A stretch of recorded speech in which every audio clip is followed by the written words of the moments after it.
கர்த்தரும் இரட்சகருமாகிய இயேசு கிறிஸ்துவின் நாமத்தினாலே யாவருக்கும் வாழ்த்தலை தெரிவித்துக் கொள்கிறேன்.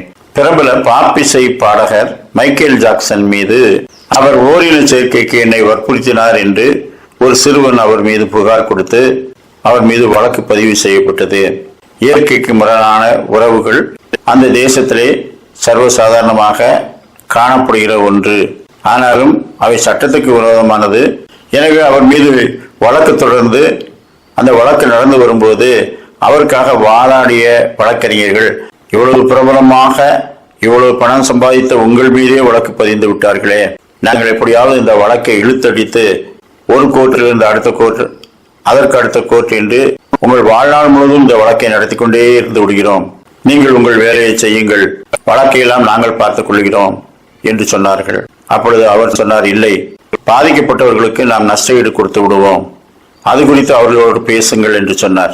எவ்வளவு செலவானாலும் பரவாயில்லை என்று சொல்லிவிட்டார். உரிய இழப்பீடு கொடுத்து நீதிமன்றத்திலே வழக்கை வாபஸ் வாங்க வைத்தார்கள். அவர் சொன்னார், வழக்குகளில் தலையிட்டுக் கொள்வது என்பது ஒரு மனுஷனுடைய சாபம், வாழ்நாள் முழுவதும் அவனை வருத்தி கொண்டிருக்கிற ஒரு மிகப்பெரிய சுமை. எனவே நமக்கு நஷ்டம் வந்தாலும் வழக்குகளில் இருந்து விலகி நம்மை பாதுகாத்துக் கொள்ள வேண்டும், அதுதான் ஞானமான செயல் என்று சொன்னார். இன்றைக்கு அநேகருக்கு வழக்கு என்றால் அதன் மீது ஆசையாய் அதில் இறங்குகிறார்கள். அதை இழுத்துக்கொண்டே செல்லும் காலம் வரை நாம் எப்படிப்பட்ட மனநிலையில் இருப்போம், அதனால லாபமா நஷ்டமா என்று அநேகர் சிந்திப்பதில்லை. கணக்கடாத வழக்கிலே தலையிட்டுக் கொண்டு அதிலே கஷ்டப்படுகிறவர்களும் உண்டு. கர்த்தருடைய திருச்சபையிலே இன்றைக்கு வழக்குகள் இருக்கிறது. ஒருவருக்கொருவர் விட்டு கொடுக்காமல், கர்த்தருடைய சமூகத்திலே பயந்திருக்காமல், நாம் அவருடையவைகளுக்கு பொறுப்பானவர்கள் என்பதை உணராமல் வழக்குகள் இருக்கிறது. ஆதி திருச்சபையிலும் இருந்தது. அப்பொழுது பவுல் அப்போஸ்தலன் அவர்களுக்கு சொல்லுகின்றார், நீங்கள் வழக்காடுவது எவ்விதத்திலும் தவறானது. வழக்காட வேண்டும் என்றால் திருச்சபையிலேயே ஒருவரை நீங்கள் நீதிபதியாக நியமித்து உங்களுக்குள்ளேயே பேசி தீர்த்துக் கொள்ளுங்கள்.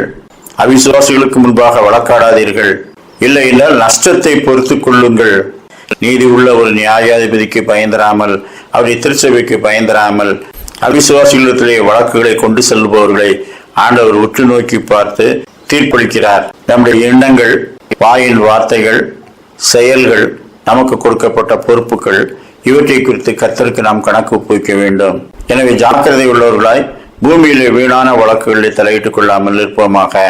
1 கொரிந்தியர் 6:6-9, நீங்கள் ஒருவரோடொருவர் வழக்காடுகிறது எவ்விதத்திலும் குற்றமாயிருக்கிறது. அப்படி செய்கிறதை விட நீங்கள் ஏன் அநியாயத்தை சகித்துக் கொள்ளுகிறதில்லை, ஏன் நஷ்டத்தை பொறுத்துக் கொள்ளுகிறதில்லை? அநியாயக்காரர் தேவனுடைய ராஜ்யத்தை சுதந்திரிப்பதில்லை என்று அறியீர்களா?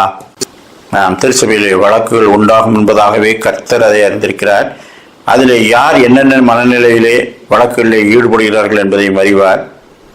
ஒவ்வொருவரும் தன்னை குறித்து அவருக்கு கணக்கு ஒப்புவிக்க வேண்டும் என்ற பயம் இல்லாமல் பூமியிலே தனக்கு பெயர் உண்டாக பண்ணவும், தான் விரும்புவதை செய்யவும் துணிகரமாக அவிசுவாசிகளுக்கு முன்பாக கர்த்தருடைய நாமம் தூசிக்கப்பட ஏதுவாக வழக்காடுகிறவர்கள் அநியாயக்காரர்கள் என்று வேதாகமம் சொல்லுகிறது. அநியாயக்காரர் தேவனுடைய ராஜ்யத்தை சுதந்திரத்துக் கொள்வதில்லை. எனவே நமக்கு நியமிக்கப்பட்ட நித்திய ஓட்டத்திலே அதன் முடிவாகிய ஜீவகிரகத்தை பெற வேண்டும் என்ற நோக்கத்தை தவிர வேறு காரியங்களுக்காக நாம் முயற்சி செய்வது வீணானது. சிந்தித்து பார்த்து கர்த்தருடைய சமூகத்திலே நம்மை ஒப்புக் கொடுப்போமாக. கர்த்தர் தாமே அப்படிப்பட்ட நல்ல சிந்தனைகளை இந்த நாளிலும் நமக்கு தந்தருள்வாராக. ஆமேன்.